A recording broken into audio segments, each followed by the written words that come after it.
In our previous exploration, we discovered intriguing parallels between the Agikuyu people of Kenya and the ancient Hebrews. Beyond the surface-level similarities, such as monotheism, circumcision, and Exodus stories, lies a deeper connection that warrants further investigation. Could there be hidden layers of shared ancestry or cultural exchange that have survived across continents and centuries? Sacred spaces. The Agikuyu people revered the Mugumo fig tree as a living altar, where prayers and sacrifices were offered to Ngai, their supreme deity. Similarly, the ancient Hebrews worshipped at the temple in Jerusalem, with altars for offerings. While the physical structures differ, both traditions emphasize the importance of consecrated spaces.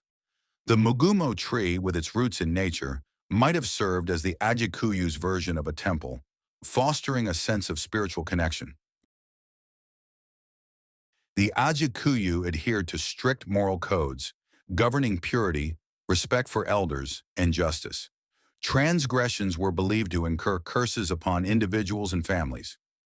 The ancient Hebrews received the Torah, which outlined laws governing purity, diet, and morality, with blessings and curses tied to obedience.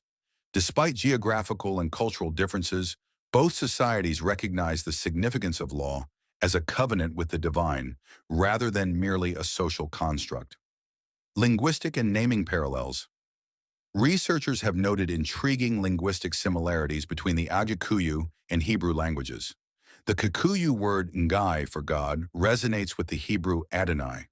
The Kikuyu ancestral mother Mumbi, she who molds or creates, bears resemblance to the Hebrew word Imma, mother, and hints at connections to creation stories. While these parallels might be coincidental, they leave behind tantalizing breadcrumbs, suggesting a possible shared ancestry or cultural exchange. The promise of land. For the Hebrews, Canaan was the promised land, flowing with milk and honey. Similarly, the Agikuyu people regarded the highlands around Mount Kenya as a sacred inheritance, fertile soil, abundant rivers, and a divine dwelling place. Both peoples tied their identity to the land, not just as a physical territory, but as a divinely gifted space, guarded with prayer and ritual. Exploring historical connections. Is it possible that these similarities stem from ancient contact or shared ancestry? The Red Sea trade routes facilitated cultural exchange between Arabia, the Horn of Africa, and the East African coast for millennia. Jewish merchants, travelers, and refugees are documented as far south as Ethiopia and Yemen.